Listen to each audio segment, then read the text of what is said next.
Chicken korma recipe বানানোর জন্য প্রথমে আমি চিকেনটাকে ভালো করে ধুয়ে পরিষ্কার করে নিয়েছি। তার মধ্যে পেঁয়াজ, রসুন, আদা, কয়েকটা পাকা কাঁচা লঙ্কা পেস্ট করে নিয়ে দিয়ে দিয়েছি। তার মধ্যে টক দই, নুন, হলুদ, জিরে ধনের গুঁড়ো, শুকনো লঙ্কা গুঁড়ো, সামান্য পরিমাণে সর্ষের তেল দিয়ে আমি একটু চিকেনটাকে ভালো করে মেখে নেব। চিকেনটা মাখা হয়ে গেলে আমি 1 ঘন্টার জন্য আমি চিকেনটাকে ঢেকে রাখব। কড়াইতে সর্ষের তেল গরম করে তার মধ্যে একটা এলাচ, লবঙ্গ, দারচিনি আর সামান্য পরিমাণে চিনি দেব, যাতে চিকেনের কালারটা একটু ভালো হয়। ফোড়ন দেব।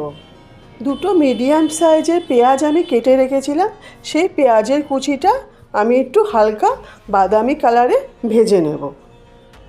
পেঁয়াজটা হালকা বাদামি কালারে ভাজা হয়ে গেলে তারপরে 1 ঘন্টা যে ম্যারিনেশন চিকেনটা করে রেখেছিলাম সেই চিকেনটা আমি পেঁয়াজ ভাজার মধ্যে দিয়ে দেবো। একটা বড় সাইজের টমেটো কুচি করে রেখেছিলাম, ওই টমেটো কুচিটাও দিয়ে দেব। কিছুটা নাড়াচাড়া করে তারপরে আমি ঢেকে দেব।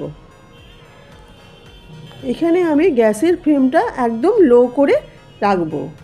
কিছুক্ষণ পর পর ঢাকনাটা তুলে আমি চিকেনটাকে একটু নাড়াচাড়া করে আবার ঢেকে দেব। চিকেনটা যখন আমার সেদ্ধ হয়ে যাবে তখন গরম মশলার গুঁড়ো আর কেওড়া জল দিয়ে আমি গরম গরম পরিবেশন করব চিকেন কোরমা।